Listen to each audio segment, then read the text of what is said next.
एक किन्नर कैसे बनी माँ। अरे ममता, जल्दी जल्दी हाथ चला। बहू की मुंह दिखाई के लिए सब रिश्तेदार और पड़ोसी आते ही होंगे। मांडवी जी ने अपनी नौकरानी से कहा। कर तो रही हूँ जिज्जी, आप परेशान ना हो। सबके आने से पहले ही सारी तैयारी हो जाएगी। आप तो बहू जी की तैयारी देखो बस। ललिता, अरे बेटा, जो गहने तुम्हारे घर से आए हैं वही पहनना, ठीक है ना?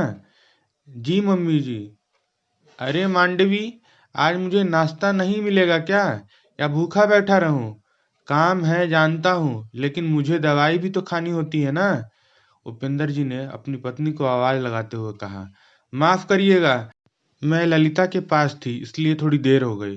कोई बात नहीं। अच्छा सुनो, मैंने आज कुछ खास मेहमानों को बुलाया है। उनकी मेहमान नवाजी में कोई कमी ना आए, ठीक है ना? वो खास रोहन और ललिता को आशीष देने आएंगे। जी बिल्कुल। थोड़ी देर में सभी रिश्तेदार और मेहमान भी आ गए।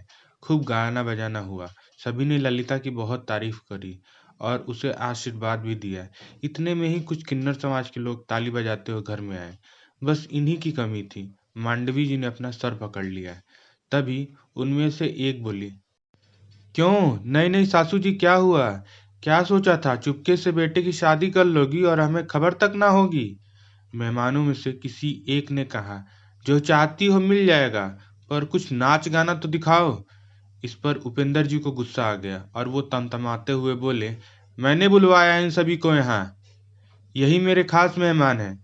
मैं इनका आदर करता हूँ और इनमें से कोई नहीं नाचेगा। समझे आप लोग? मांडवी जी सब समझ गई और उन्होंने ममता से आरती की थाली लाने को कहा। उन किन्नरों में जो सबसे बड़ी थी, उनके पैर छूकर मांडवी जी, उपेंद्र जी और उनकी माँ ने उनको कुमकुम लगाया। अपने बेटे बहू को भी ऐसा ही करने को कहा। ललिता के सर पर प्रेम भरा हाथ फेरकर बड़ी किन्नर ने उसे सोने की चूड़ियां आशीष के तौर पर भेंट कर दी और नाश्ता पानी कर वो सभी चले गए। उपेंद्र जी ने सभी को बड़े सम्मान के साथ एक एक साड़ी और 10-10 हजार रुपए देकर संतुष्ट किया। ये सब देखकर सभी असमंजस में थे कि क्या हुआ। उपेंद्र जी ने सबके सवालों के जवाब में बस इतना कहा। जब मैं 20 साल का था तो एक रात फैक्ट्री से लौटते समय मेरा बहुत बड़ा एक्सीडेंट हो गया था। सारी रात मैं यूं ही पड़ा रहा। सुबह कुछ किन्नर वहां से गुजरे और उन्होंने मुझे हॉस्पिटल पहुंचाया। रात भर खून बहने की वजह से मेरे अंदर खून की बहुत कमी हो गई थी। बड़ी दीदी, उनमें से एक किन्नर की ओर इशारा करते हुए, ने मुझे अपना खून देकर मेरी जान बचाई थी। तभी से मेरी माँ यानी रोहन की दादी भी उन्हें मानने लगी और उन्होंने मुझसे कहा। ये भी तुम्हारी माँ की ही तरह है बेटा। इन्होंने तुझे दूसरा जन्म दिया है। उनकी हमेशा इज्जत करना। और वो रोने लगे। सभी ये बात सुनकर भाव विभोर हो गए और सभी के मन में किन्नरों के प्रति सम्मान का भाव जाग गया। ये कहानी आपको कैसी लगी कृपया कमेंट कर ज़रूर बताएं।